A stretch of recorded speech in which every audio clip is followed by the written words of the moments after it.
This is the unbelievable true story of how prisoners escaped a 20-story prison using nothing but bedsheets. In the next moments, you'll see the risky plan, the tiny mistake that almost exposed them, and how one detail changed everything. If you enjoy real escape stories and extreme prison breaks, subscribe now and hit the like button. This story gets crazier as it goes on. A knotted rope, constructed from bedsheets, descended 20 stories. It hung against the concrete facade of a high-rise building. Below, the city grid of downtown Chicago spread across the landscape. The fabric rope was approximately 3/4 of an inch in diameter. Its surface was coarse and provided minimal grip. Gusts of wind pushed against the structure, causing the rope to sway in unpredictable arcs. An individual was in the process of descending, positioned approximately 150 feet above the ground. His hands grasped the rough fabric. His feet sought purchase against the building's exterior wall. A fall from this elevation would result in impact velocities of approximately 70 miles per hour. The probability of survival from such an impact approaches zero. Each knot in the improvised rope represented a potential failure point. The tensile strength of the combined fabric was finite. Abrasion against the rough concrete wall exerted continuous stress. The air temperature was 15 degrees Fahrenheit. The wind chill factor further reduced the effective temperature. Visibility was reduced by the urban light pollution and the early morning hours. A single miscalculation, a loss of grip, or a structural failure of the rope would terminate the descent. The individual's body weight, combined with the continuous friction, challenged the structural integrity of the fabric. The descent rate was slow, approximately 5 feet per minute. This rate increased the duration of exposure and the cumulative stress on the rope. The ground remained a distant, unyielding surface. This vertical structure was the Metropolitan Correctional Center, a federal detention facility. It rose 28 stories above West Van Buren Street. Constructed in 1975, the MCC was designed as a modern, high-security urban prison. Its triangular design eliminated traditional cell blocks and external yard space. Architects and federal authorities deemed the facility escape-proof. Its windows were narrow, approximately 6 inches wide. They were reinforced with steel mesh and designed to prevent any human passage. External access was limited to a single ground-level entry point, continuously monitored. The facility operated at a maximum security level. It housed federal defendants awaiting trial and inmates serving shorter sentences. Its design featured solid concrete walls, controlled internal access, and continuous staff patrols. No inmate had ever escaped the Metropolitan Correctional Center. This record stood as a testament to its design and operational protocols. The Federal Bureau of Prisons considered it an exemplary secure facility. Inside the MCC, correctional officers conducted routine patrols. The facility's internal security systems remained silent. No alarms were activated. The control room monitored surveillance cameras positioned throughout the building. All camera feeds displayed normal activity within the designated areas. Hourly inmate counts had been completed without incident. The watch commander recorded no unusual occurrences. The facility was quiet. The correctional staff believed all 600 inmates were secured within their cells. The external environment, however, provided a contrasting reality. The descent continued, silently, in the cold air, undetected by the layers of security designed to prevent such an event. The system registered no breach. 3 days prior, on January 25, 1983, 3 federal inmates occupied cells on the 9th floor of the Metropolitan Correctional Center. Their names were Ronald McIntosh, Victor Rosario, and Randy Anderson. Each man faced significant federal charges. McIntosh, 39, had a prior conviction for bank robbery. He faced new charges related to another bank robbery. His criminal history included 2 previous escapes from federal custody. Rosario, 37, was awaiting sentencing for arson. He had been implicated in a series of fires that resulted in fatalities. Anderson, 34, was charged with bank fraud. He had no history of escape. The 3 men were housed in adjacent cells. Their cells were located on the southwest side of the building. Their specific unit, 9 South, was a general population area. Ronald McIntosh possessed a history of meticulous planning and patient execution in prior escape attempts. His criminal record indicated a pattern of strategic thinking, particularly in high-stakes situations. He demonstrated a capability for identifying systemic weaknesses. Victor Rosario exhibited leadership qualities within the inmate population. His legal situation, awaiting a lengthy sentence for a violent crime, provided a powerful motivation for escape. Randy Anderson, while lacking McIntosh's escape experience, was compliant with the directives of the other two. His motivation stemmed from the possibility of freedom and avoiding a significant sentence. The combination of McIntosh's experience, Rosario's desperation, and Anderson's compliance created a functional, if volatile, team. Their collective objective was to exit the federal custody system. The Metropolitan Correctional Center was specifically designed to prevent unauthorized egress. Each cell window measured 6 inches wide and 7 feet tall. These windows were protected by a stainless steel mesh screen. The screen was secured into the concrete frame with industrial-strength sealant. The cell doors were solid steel. They featured a small, reinforced observation slot. These doors were secured by heavy-duty locking mechanisms. There was no direct access to the building's exterior from the cells, except for the narrow windows. The facility's design incorporated minimal open spaces or blind spots. Surveillance cameras covered corridors and common areas. Staff-to-inmate ratios were maintained at levels considered adequate for maximum security. The central control room monitored all movements and security points. The belief was that the facility's vertical design and limited exterior access eliminated the possibility of an escape attempt from within the cells. The prison's location in a dense urban environment further supported this belief. Any external movement would be immediately visible. The seemingly insurmountable problem centered on the window screens. The stainless steel mesh was designed to withstand significant force. It was embedded into the concrete window frame. The gaps between the screen and the frame were sealed with a durable, non-removable compound. Even if the window itself could be opened slightly, the screen presented an impenetrable barrier. No standard prison tool or readily available item within a cell possessed the capacity to cut or remove this screen. The removal of such a screen would generate noise. This noise would travel through the concrete structure and alert correctional officers. The specific challenge was to remove the screen silently and without detectable damage. The window opening itself, at 6 inches wide, presented a narrow passage. A person's body would need to contort significantly to pass through it. This required a method to temporarily expand the opening or lubricate the passage. The plan began with the accumulation of materials. Over several weeks, McIntosh, Rosario, and Anderson collected bedsheets from their cells. Each sheet was approximately 8 feet long and 4 feet wide. They amassed a total of 25 sheets. These sheets were then torn into 2-inch wide strips. Each strip was knotted securely to the next. The knots were reinforced. The resulting rope measured approximately 200 feet in length. This length was sufficient to reach the ground from the 9th floor. The most critical phase involved the window screen. McIntosh used a plastic comb, sharpened against the concrete floor, to scrape away at the sealant around the screen. This process occurred over many hours. The removed sealant was flushed down the toilet to prevent detection. He also acquired a piece of mirror, approximately 2 inches by 3 inches. This mirror was secured to a toothbrush handle with a piece of cloth. This improvised tool allowed him to see into the small gap between the screen and the window frame. To dislodge the screen, McIntosh used a strategy of hydraulic pressure. He obtained a plastic shampoo bottle, approximately 8 ounces in volume. He then filled this bottle with water and rags. The rags absorbed the water. He compressed the bottle, creating pressure. This improvised tool was inserted into the gap where the sealant had been removed.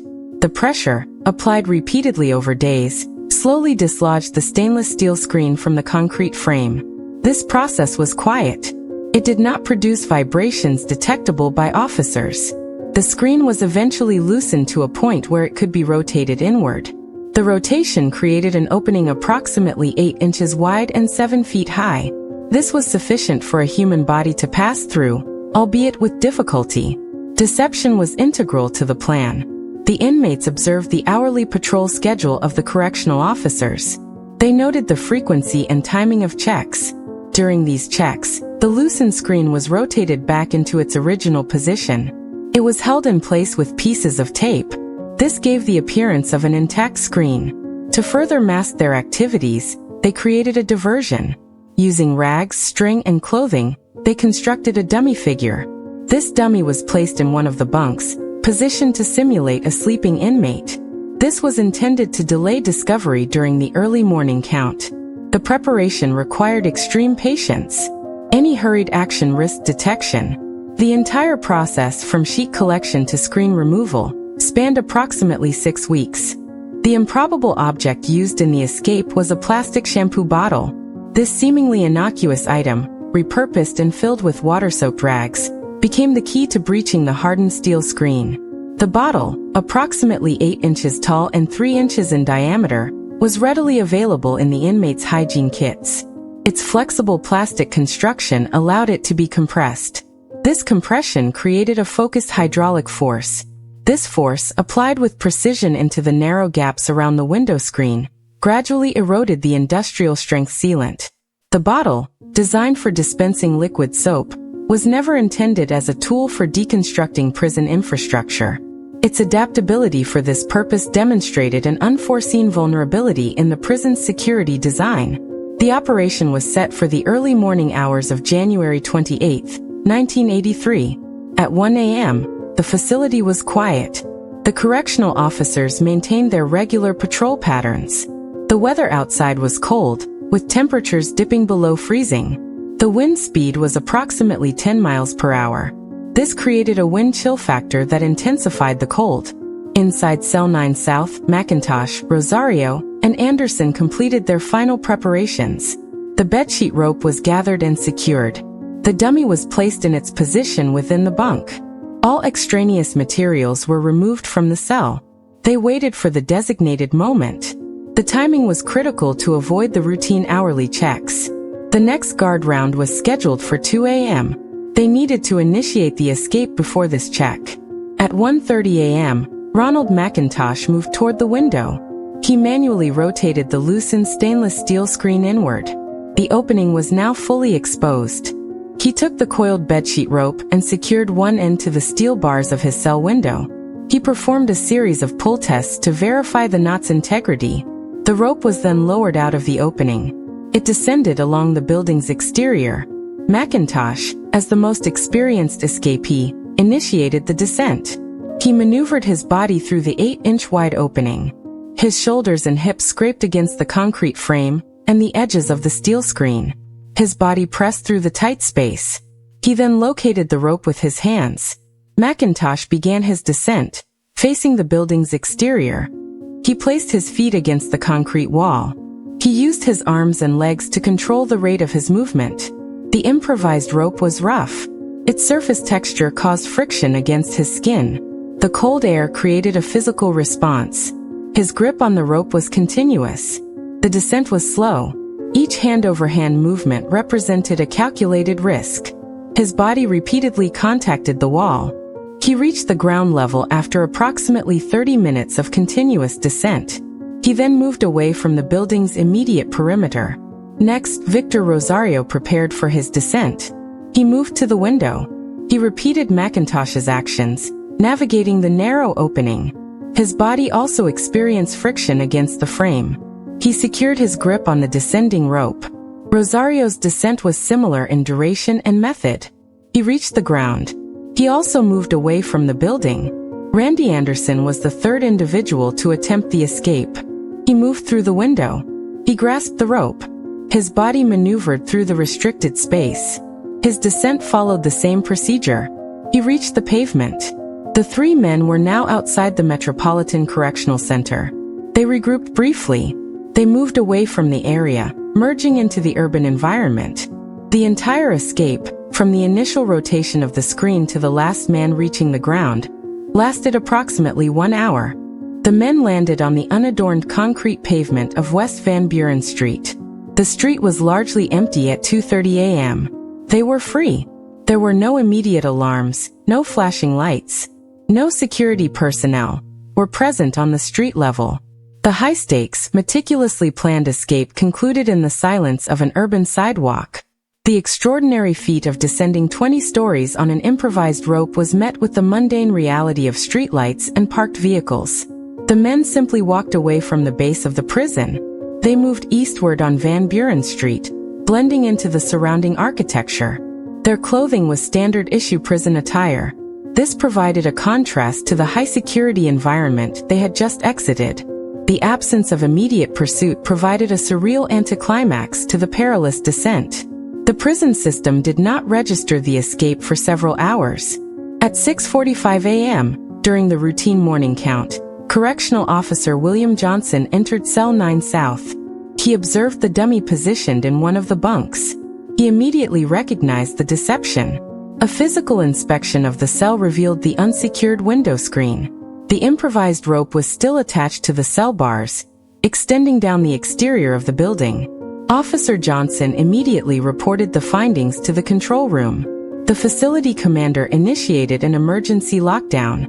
An immediate head count was ordered for all inmates. This confirmed the absence of McIntosh, Rosario, and Anderson. The time between the last inmate clearing the building and the discovery was approximately 4 hours and 15 minutes. This delay allowed the escapees a significant head start. The escape immediately triggered a full-scale federal manhunt. The FBI Chicago field office took command of the investigation. Local law enforcement agencies, including the Chicago Police Department, were notified. Flyers containing the photographs and descriptions of Ronald McIntosh, Victor Rosario, and Randy Anderson were distributed across the city. News outlets broadcasted reports of the unprecedented escape. Roads leading out of Chicago were monitored. Airports and bus terminals received alerts. The FBI established a dedicated task force. The initial search focused on areas known to be associated with the escapees. Public tips generated numerous false leads, diverting resources.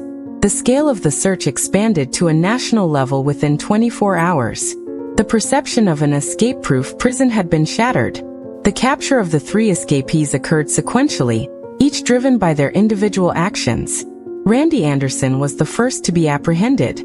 On February 2, 1983, only 5 days after the escape, Anderson contacted his sister in Chicago. He requested money and assistance. The sister, under surveillance by the FBI, provided information that led to his location. Anderson was arrested without incident at a Chicago residence. His freedom had lasted less than a week. Ronald McIntosh, true to his established pattern, attempted another bank robbery. On February 19, 1983, McIntosh entered a bank in Long Island, New York. He presented a demand note. Bank employees immediately alerted authorities. Local police responded rapidly. McIntosh was apprehended inside the bank. His attempt to acquire funds resulted in his recapture. His freedom had lasted 22 days. Victor Rosario remained at large for a longer period. He evaded capture for over a month. On March 10, 1983, Rosario was located in the Bronx, New York. FBI agents, acting on an anonymous tip, tracked him to a specific address. He was arrested without resistance. His time outside federal custody totaled 41 days. Each man's attempt to reintegrate or continue criminal activity directly led to their apprehension. The extensive resources deployed by federal authorities were instrumental in their recapture. The escape had immediate and lasting consequences for the Metropolitan Correctional Center. A comprehensive security review was initiated by the Federal Bureau of Prisons. All 600 window screens in the facility were immediately welded shut. This measure was implemented to prevent any future attempts to remove or manipulate the screens. The daily security protocols were revised. Officer patrol routes and timings became less predictable. Surveillance camera coverage was expanded. The facility's escape-proof designation was permanently revoked. The incident necessitated a re-evaluation of security measures across other federal facilities. The cost of the manhunt and the subsequent security upgrades amounted to millions of dollars. The escape exposed critical vulnerabilities in a facility believed to be impregnable. Ronald McIntosh, Victor Rosario, and Randy Anderson faced new charges for their escape. McIntosh received an additional 15 years for the escape and the subsequent bank robbery. He died in federal custody in 2004, at the age of 60. Victor Rosario was sentenced to an additional 5 years for the escape. He served his original arson sentence. He was eventually released from federal custody in 2007. Randy Anderson received an additional 2 years for the escape. He completed his sentences and was released. The Metropolitan Correctional Center continued to operate as a federal detention facility. However, the legacy of the 1983 escape remained. The story of 3 inmates using bedsheets to descend 20 stories from a modern, high-security prison became an enduring narrative in the history of federal incarceration.